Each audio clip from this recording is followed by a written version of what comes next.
5 weeks of war, 5 weeks of brutal, ferocious, compounding cruelty in Ukraine. And yet, bruised and battered, that country is still standing and strong. One major development this afternoon, you might remember our coverage of Irpin, the Kyiv suburb, where in the early days of the war, our colleague Richard Engel documented the violence and the destruction there as Russian forces moved closer to the capital city of Kyiv. Well, this afternoon, Irpin's mayor says they have retaken that town from the Russians. Neither NBC News nor American military officials can yet confirm that. But still, it sounds like a hopeful sign and a sign that is indicative of how a lot of things are going in Ukraine. It's also emblematic of Russia's many failures, failure to swallow the country whole or carry out their plan. And it seems to be resulting in what looks like, from our vantage point, a change in tack for the Russians. From a strategy of total dominance and victory to perhaps a more focused objective, if you will, domination of eastern Ukraine, essentially splitting the country in two. People have made the comparison to North and South Korea. Mariupol is one of those eastern cities. It's been reduced to rubble by relentless, merciless Russian bombardment. It's been described as a genocide by the mayor there. Thousands have died, and many more are still trapped. There's an effort to provide humanitarian corridors there and all across Ukraine. The UN today announced an initiative to arrange a ceasefire. Separately, there's another round of peace negotiations set to commence this week in Turkey. Ukrainian President Zelensky is suggesting that his government would consider a range of compromises, including neutrality and security guarantees.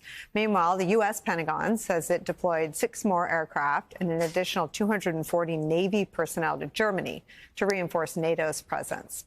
President Biden's new budget, announced today, includes substantial funding, specifically having to do with the war in Ukraine. But after that speech on his proposal in the last hour, the primary focus shifted to an off-the-cuff comment he made this weekend while he was traveling in Europe. President Biden insisted this afternoon that his personal views that Putin cannot remain in power do not signify a U.S. policy shift toward regime change in Russia. Here's some of the exchange the president had a couple hours ago with members of the media. Number one, I'm not walking anything back. The fact of the matter is I was expressing the moral outrage I felt toward the way Putin is dealing in the actions of this man. Just brutality. So what made you add that at the end, Mr. President? Because I was talking to the Russian people. The last part of the speech was talking to the Russian people, telling them what we thought. And I was communicating this to not only the Russian people, but the whole world. This is just stating a simple fact that this kind of behavior is totally unacceptable.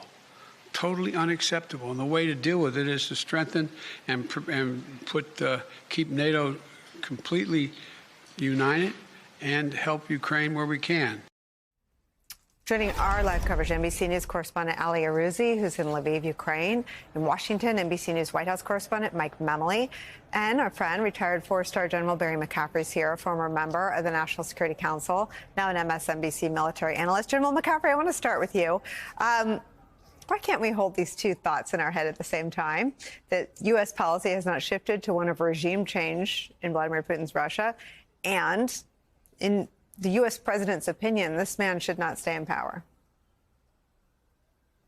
Well, that press conference was painful to watch. I respect and admire President Biden, but there have been a series of misstatements in public that have had the effect of dividing our NATO allies and to some extent stepping on his own message.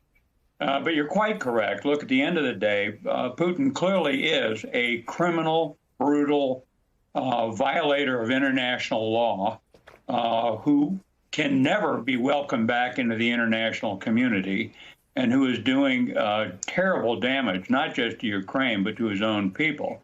I mean, we may well have seen the Russian army now suffer 25,000 or more casualties, with more to come.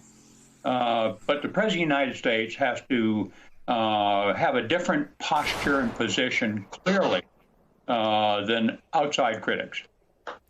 General McCaffrey, are we sort of complicit in reframing the Russian objectives when we come on and say perhaps their goal has gone from domination to simply dividing the country in two? I mean, isn't that their strategic sort of redo of what the war in Ukraine and the invasion was all about?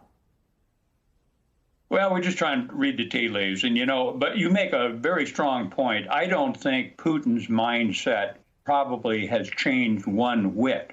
He has publicly advocated reintegrating Ukraine back into Mother Russia.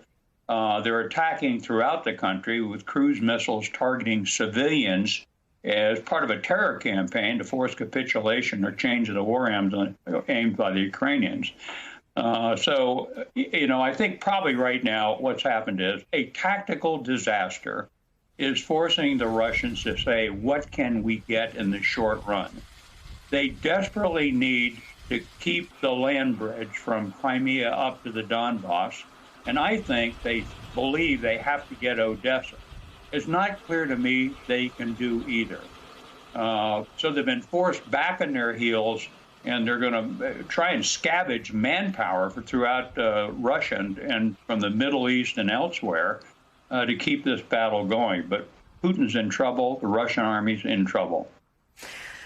Mike Memoli, I take all of General McCaffrey's point and defer to his wisdom and experience on these issues. But I want to ask you something slightly different. The president seemed to be describing Vladimir Putin's tendency to do what Vladimir Putin will do in a way I've heard Ambassador Michael McFaul do. And it's the way we describe terrorists, that we don't do anything to make terrorists attack us. Terrorists are going to terrorize people because that is their tactic.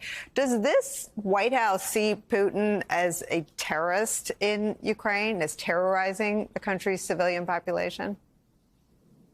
Well, I think the president has been quite clear now with what he thinks of this president. He said over the last few weeks that he's a war criminal, that he is a butcher, that he is a dictator. And yes, he got in trouble over the weekend for saying that this man cannot remain in power. That is what was articulated today as the personal view of the president of the United States. And I think what got them into trouble is the fact that, as President Biden said so often as a candidate, the words of a president matter. And to official Washington and to the global foreign policy community, the president of the United States doesn't get to articulate these kind of personal opinions without them being seen as official policy. But I think it's interesting to see how the president's relationship, or lack thereof, with Vladimir Putin has evolved over the last 8 to 9 months now, when he thought there would be value in sitting down with Vladimir Putin in Geneva to sort of put all the issues on the table, tick through what and where the U.S. view was on them, where the Russian view, and where they could find potential common ground,